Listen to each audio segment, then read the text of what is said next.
Well, it's great to see everybody. We're excited about the opportunity for this next phase of our season. Talk to our team about the several aspects of the year. You have the off season, you have the preseason, and then you have the non-conference season. And of course, we've finished that. And then now we move on to American Athletic Conference regular season. And we're excited about that opportunity. And of course, we've got a really good team coming in here in Memphis. You look at them across the board, their experience, their athleticism, their size, the versatility they have at a number of different spots. And of course, Jones is on a tear right now, scoring the ball at about 25 a game over the last 5. So we constantly talk about improvement and to continue to turn the dial, and we've got an opportunity to find a whole lot about ourselves here tomorrow night in a very competitive environment here at home. So we're looking forward to that opportunity. Questions? Obviously, the Keyston announcement yesterday. What are the conversations like with him to get to this point, and also how do you want to see him bounce back from this? Yeah, any time, I played many moons ago. Certainly not the type of player Keyston or any of our guys are, but there's such a limited window of time in someone's life to be able to play this game. And so anytime a player is hurt for an extended period of time, my heart breaks for them. And he's done everything he possibly can and could to get back for this season. He's had a lingering foot issue. It just needed another level of care. And so there was a number of options to look at. Some were waiting longer. But we're also to that point of the year where it's really kind of the line of, to apply for a medical red shirt, you really had to be able to do it here soon. And so we were coming up to that point of the year in the next week or two. And so he wasn't ready to play by any means and just felt like it'd be best to have a full year and healthy. And so went down that process and talking with him and talking to the doctors. And of course, we've got a very close relationship over the years, and just said, hey, we welcome you with open arms to come back. And if that's what you want to do, and that's what he wants to do, and of course, we want to do everything we can to help him be healthy. And then where do you see your team is now as you head toward this next part of the season? Well, fortunately or unfortunately, we've not had Keyston for very much this year. He played in the 2 games and played well. I mean, he played very well against Loyola, and the day that he re-injured it in practice was one of his best days that I've seen him. So that's very unfortunate. But we continue. We're young to begin with, and we're younger. However, Keyston's absence has given a number of guys more minutes, more opportunity, greater chances to mature and improve, and we just got to continue to progress that way. And so it's always been a next man up mentality, but these guys have been doing that over the last few weeks. Obviously, Memphis is a really big team, so how do you use Jared and Matt and guys like that to really get that size advantage against them as well?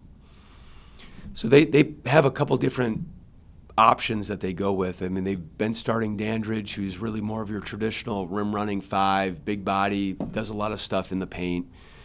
Now with Tomlin being eligible, he's a guy that can play the 5. He's longer, athletic, but he will stretch it along with Jourdain. So we've got to be mindful of the matchups. We've got to rebound the basketball at a high rate. They're a team that crashes very hard. It's a team that we hope that we can get some stuff on the offensive glass as well, because they will get spread, they will look to trap, they'll put 2 on the ball. There can be some seams to go get offensive rebounds on our end.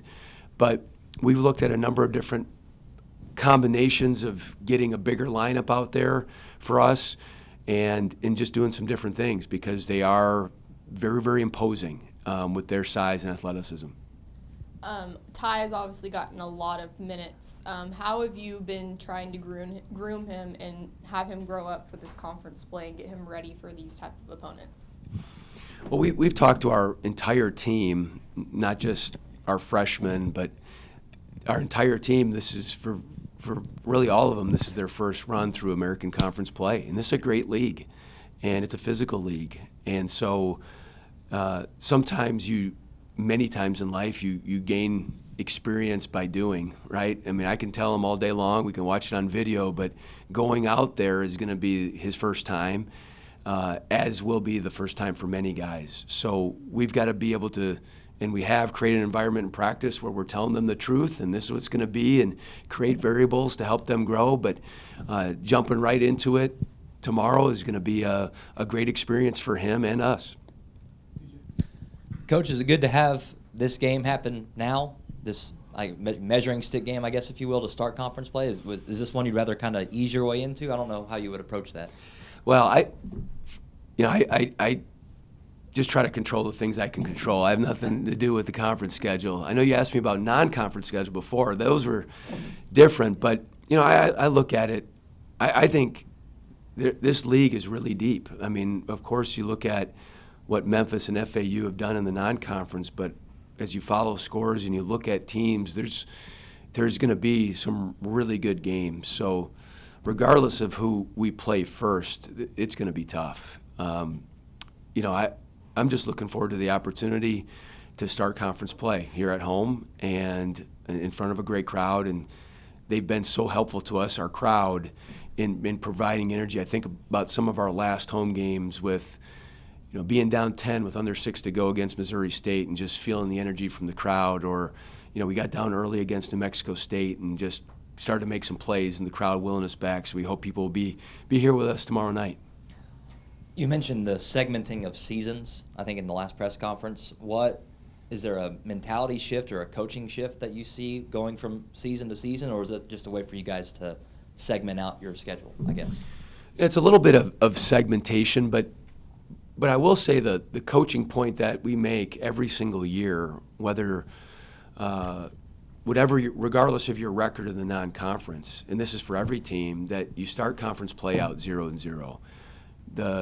The beauty of being involved in a conference is you get to pursue a conference regular season championship, and we've got 14 teams looking to do that.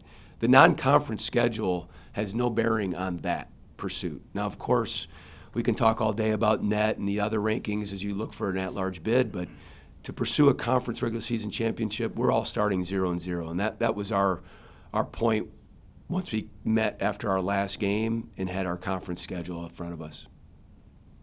Anything else for Coach? Yeah. Sure. You talked about this in an earlier question about playing at home, but how important has it been? I know you want to win whether it's home, neutral, or road, but how important has it been to reestablish that home court feeling of having an advantage on your home court? It's vitally important, Barry. You think about great teams and great programs, they win at home. And championship programs are then able to win on the road as well. But to protect your home floor, there's got to be a pride in your school, a pride in your arena. That also goes with what we want to keep building in our community with our fans, of feeling like, hey, the guys need me tonight. And that's part of it too, because there is such a sixth man in your crowd.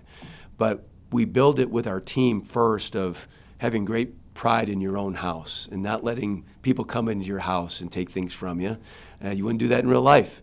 So we want to be able to have great pride, toughness, and togetherness, not just the guys in our locker room, but our entire community here at home. Anything else? Bruce? Way too early, Coach, to be talking about tiebreakers, but this is your only meeting with Memphis. Your only shot at these guys, right? So, there is some importance to those teams you play only once, right?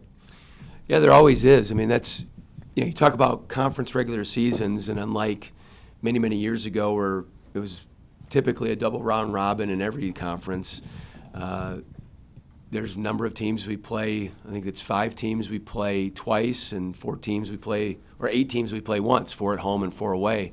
And this is one of those. So, of course, we're just getting started, but every game counts as one, but they all matter. And so we want to play our best basketball tomorrow and try to go 1-0 tomorrow. And that's our mindset. But, of course, in the bigger picture, I have talked to the guys about conference play and all those things work, but that is far away. We're just getting started in January and just getting ready to start conference play. But a good point. Anything else? Thank you, Coach. Thanks, everybody. Appreciate y'all being here.